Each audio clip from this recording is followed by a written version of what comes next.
In this lesson, we're going to look at a case study with an ethical lapse at the highest levels of the organization.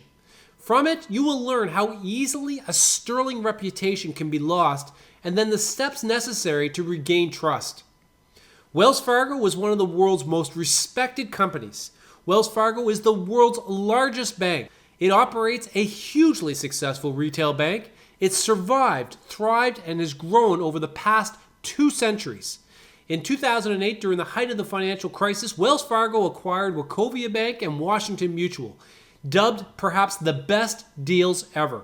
The largest shareholder of Wells Fargo is none other than Warren Buffett's Berkshire Hathaway. John Stumpf is the chairman and CEO of Wells Fargo, was well regarded as one of the most iconic CEOs in corporate America. To illustrate just how pristine this reputation was and to learn more about the ethics and values of this company, let's take a short listen to this clip that was available before the scandal erupted. Wells Fargo today is a product of tens of hundreds of mergers and acquisitions over the decades.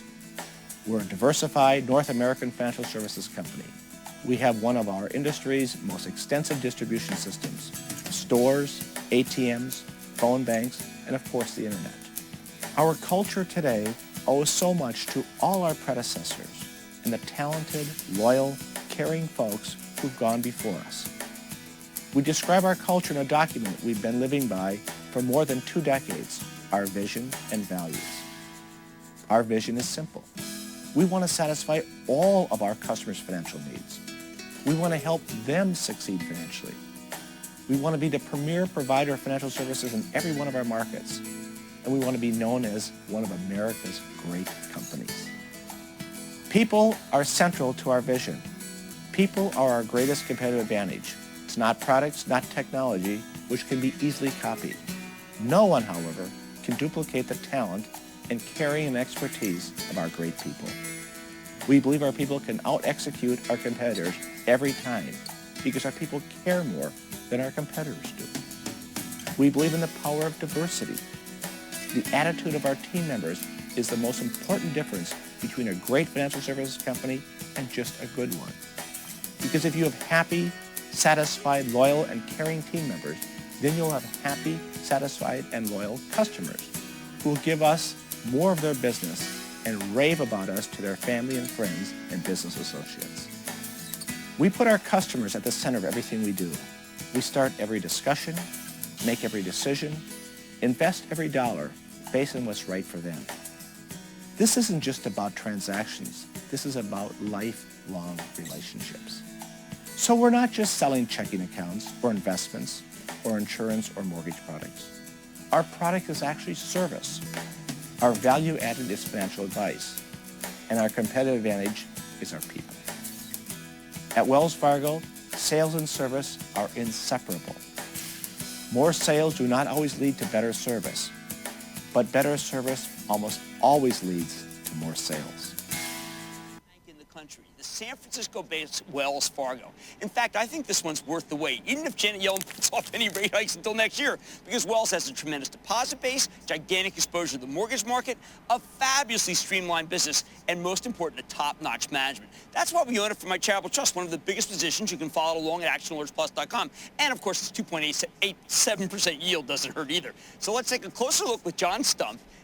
I'm very excited about this. The esteemed chairman and CEO of Wells Fargo. Hear more about the state of his bank and the U.S. economy. Mr. Stumpf, welcome to Mad Money. Jim, good to see you. It's nice to be here. You know, you shouldn't get excited about seeing a banker, but what you build is amazing. We're not a money center bank. We're not we don't corner aluminum markets. That's not who we are. Everybody in our company we think is a risk manager. How we behave, how we think about going to market. Because people surprised when I say this.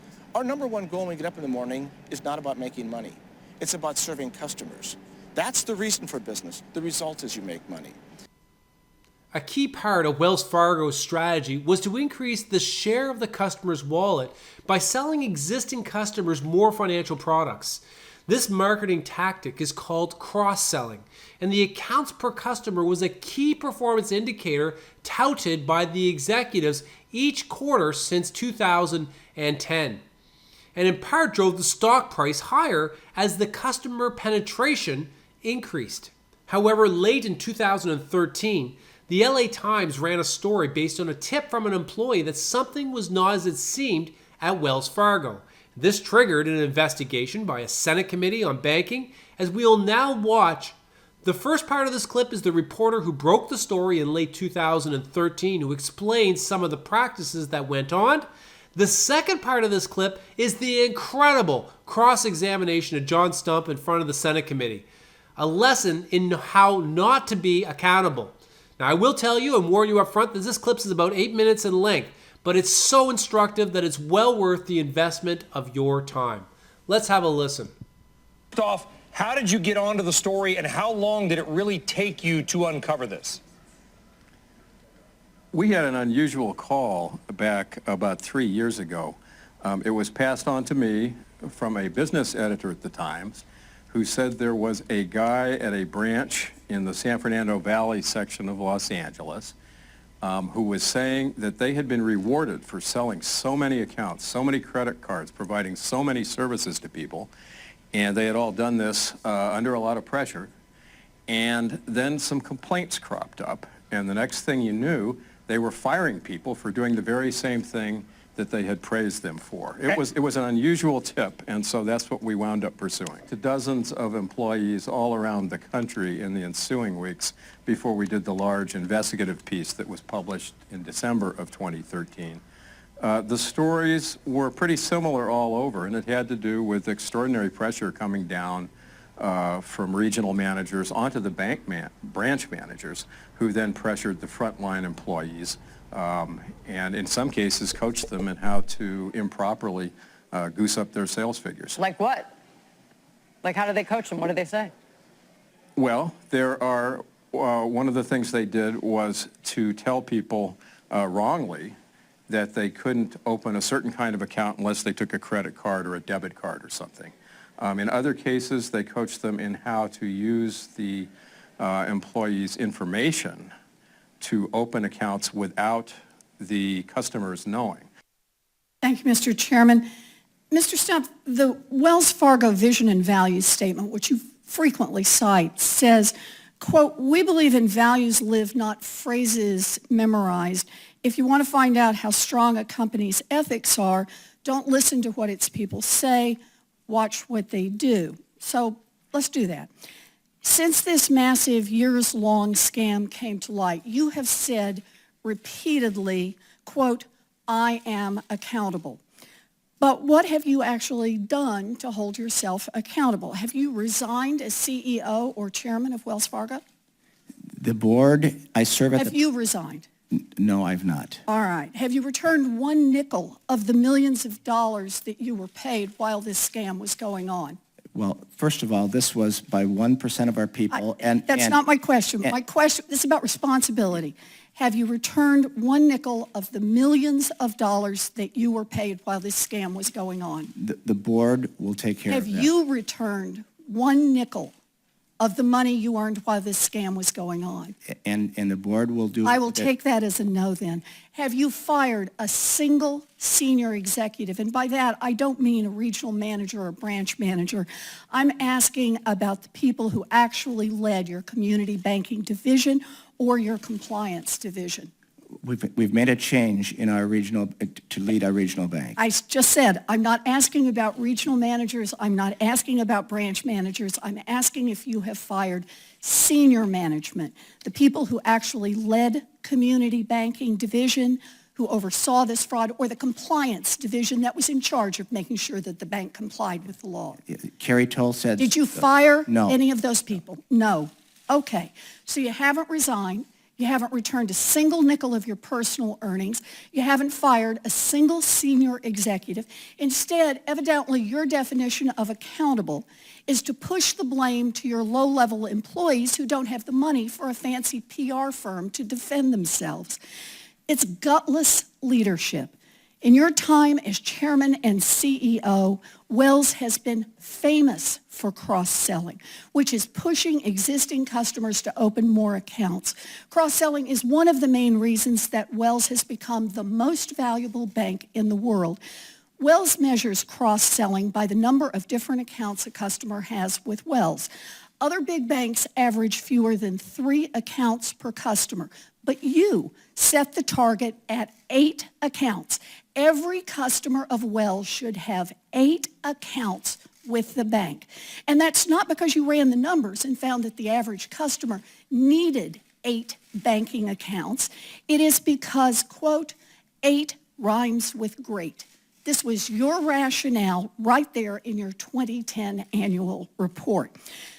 Some indication there was a massive problem. We had some indication that we had 1% of our people who were doing the wrong thing. Also known as a massive problem. Well, if you knew this, did you consider firing Ms. Tolstead before she retired? Well, at the time, she was reporting to our president and chief operating officer. It's a simple question. No, you knew there was a problem. Did you consider firing her? No, because of her full... Seriously? You found out that one of your divisions had created 2 million fake accounts, had fired thousands of employees for improper behavior, and had cheated thousands of your own customers, and you didn't even once consider firing her ahead of her retirement? Well, in fact, when I look at her full body of work, and I look at the customer loyalty improvement and the customer service improvement... Are you sure that those were not fake? All the work that was done, she chose to retire. And I'd also like to make one other comment, because you made the... So you, no, I'm just on this. You never considered firing her. So now Ms. Tolstead has apparently retired, but is also staying with the firm through the end of the year. And in the response to our letter, you state, or the person writing it states, quote, Ms. Tolstead is eligible to be considered for a 2016 annual incentive award. An incentive award for doing a great job in 2016? Mr. Stump, that is unbelievable. You are the chairman of the board and the CEO. In those roles, do you think it would be appropriate for Ms. Tolstead to get another bonus on top of the millions that she has already gotten as a reward for her role in this massive scam? The board will consider that. I don't want to prejudice the board, but I also want to make one comment. I don't understand that answer. The person who is supposed to be responsible to make sure that the bank is following the law. Will you have any recommendation about that person? I'm going to have the board do their process. You are going to have no recommendation at all, ever, at any point in this process? Whatever the board accepts, and whatever they do, I will accept and I will support. You are not passive here. If you have nothing to do, then what are you doing serving as chairman of the board? If you have no opinions on the most massive fraud that has hit this bank since the beginning of time, how can it be that you actually get to continue to collect a paycheck for being chairman of the board? Well, first of all, I disagree with the fact this is a massive fraud. But secondly, the board will do their work, and I'm not going to prejudice their work. You know, you accepted all along, as this fraud built up, this massive fraud, you accepted all of the performance bonuses based on the cross-selling that is at the heart of this. You watched your own stock go up by more than $200 million based in part on exactly this massive fraud. You got out and you pumped it to Wall Street, and you said to Wall Street, hey, we are doing such a great job cross-selling here at Wells Fargo. You should tell everybody to buy our stock. And now you turn around and say, I shall remain passive and simply accept what Wells Fargo wants to do. Wow, that was incredible. What a cross-examination of John Stumpf in this situation. Throughout the video, you consistently hearing John Stumpf trying to put the fake accounts into perspectives. The 2 million fake accounts, which have subsequently been increased to over 3 million accounts in follow-up investigations, resulted in fraudulent customer charges of approximately $2.4 billion, which really is a tiny pittance compared to the $23 billion that Wells Fargo earned in 2015. Even with the fines and the customer refunds, the financial impact was $190 million, still largely immaterial to Wells Fargo's results. The much bigger impact was felt by the shareholders as they watched the stock price drop from almost $58 to $44 when the story broke, and the scandal was in full bloom. That translates to an evaporation of approximately $70 billion of shareholders' wealth as a result, in part, largely, of this scandal. In the fall of 2016, under immense public pressure, John Stumpf announced his retirement. It was inevitable that someone needed to step aside to regain the confidence of the market.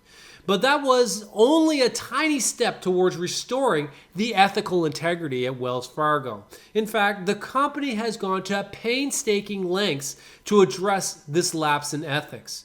What would you do if you were confronted with this situation and asked to right the corporate culture?